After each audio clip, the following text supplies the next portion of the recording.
Cabal is a game filled with dozens of unique dungeons, expansive worlds, and an endless number of activities to do. But by far, my favorite aspect of Cabal has always been the economy and finding out the best ways to get rich. That's why in this video, I'll be going over how I got over 400 million ALs in just a week by only actually playing for 30 minutes every day. It takes less than 1 minute to like and subscribe to this channel though.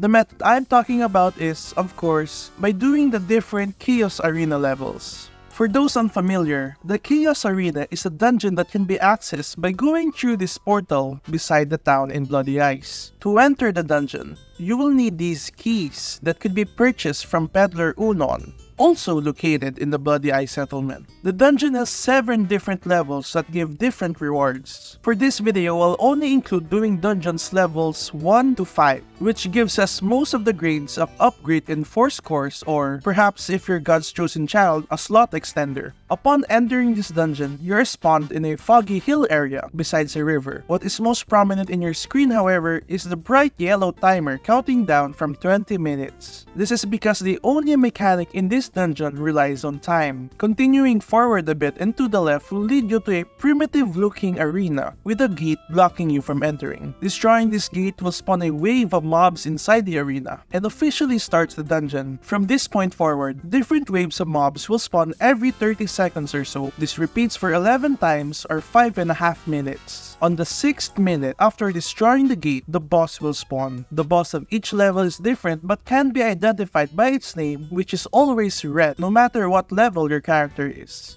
Successfully killing the boss spawns in a legendary box in the middle of the arena. Destroying this box kills all remaining mobs and drops 7 cores. Doing this also finishes the dungeon, giving you some dungeon points and spawns you back outside the entry. The main appeal of this dungeon, and why it's one of the easiest to complete, is because there's nothing you can do to make the level boss spawn quicker. Killing every mob doesn't help, there isn't any quest object you can interact with. When you destroy that gate, you can effectively AFK for 6 minutes and not actually lose any progress. This means that you could be out-tabbed doing your work, watching a movie, or really anything else, and just go back every 6 minutes to kill the boss in 1 minute and finish the dungeon. Doing this for all runs of the 5 levels translates to only about 30 minutes of actually playing. Other really good strengths of this dungeon are the entries are always available and have a static price. The entrance is very close to the agent shop and warehouse, so you can easily do this even if your account doesn't have a blessing bead to warp everywhere. It won't fill your inventory with random crap like in most dungeons, and it's a really good source of EXP and AXP. Over the course of the 7 days, I got a total of 656 upgrade cores and 765 force cores. I'll be linking a Google Sheet in the description with how many I got per run, per day, and everything else I'm about to talk about. Throughout the days, I also took note of the highest minimum price for each core in the agent shop, so I could get a better idea of what price to sell these at. Taking a look at my table of records, we can see that most prices were at their maximum during the weekend. This makes sense as most players would be playing and wanting cores during their off days.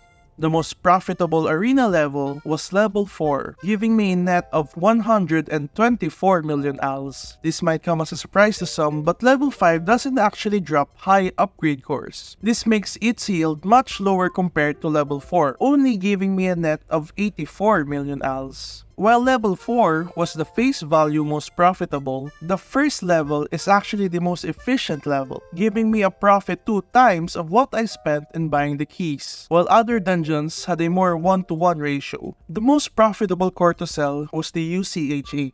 This was because I managed to get a whopping 251 of them and was able to sell them for a little over a million ALs each. Force cores on the other hand were marginally cheaper than upgrade cores. An important note here is that force core lows and mediums are really bad to sell on their own, unless your server has some sort of event or something that requires them. This is why I also charted the price of Force Essence, as crafting this from force cores is undoubtedly more profitable and also comes with the benefit of storing your force cores into only 1 inventory slot. Although to keep this video concept better, I chose to actually sell force cores on their own. Now I'll talk about the downsides of doing the Chaos Arenas. The first and biggest one is that this dungeon is so depressing to play. It's filled with just monotone gray colors, and there aren't any areas interesting enough to walk through. Even though I only actually played it for a minute at a time, it still gets so boring after a few days. The second is a difficulty. Don't be fooled by the recommended combat power listed. Each dungeon is exponentially harder than the last, and levels 4 and 5 are both difficult in how the mobs hit and how the boss is almost impossible to click on when it spawns. This is why I separated levels 1 to 3 in the Google Sheet, since if you're using a pretty weak character, these are the only levels you could realistically farm. The third downside is that there are no fun surprises and drops. Unlike in normal dungeons that would give you a ring or amulet, the Chaos Arena only gives cores. The rarest drop it could give you being a slot extender, which is also a pretty boring item. Despite these though, I highly recommend maxing out runs of levels 1 to 4 every day for super duper easy alls. You could also just wait for an upgrade event period, making the profit of upgrade cores 4 or 5 times what I gained here.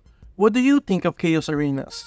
Do you still find them enjoyable and worth it? Leave a comment down below of more videos you'd wanna see. Thanks for watching, bye!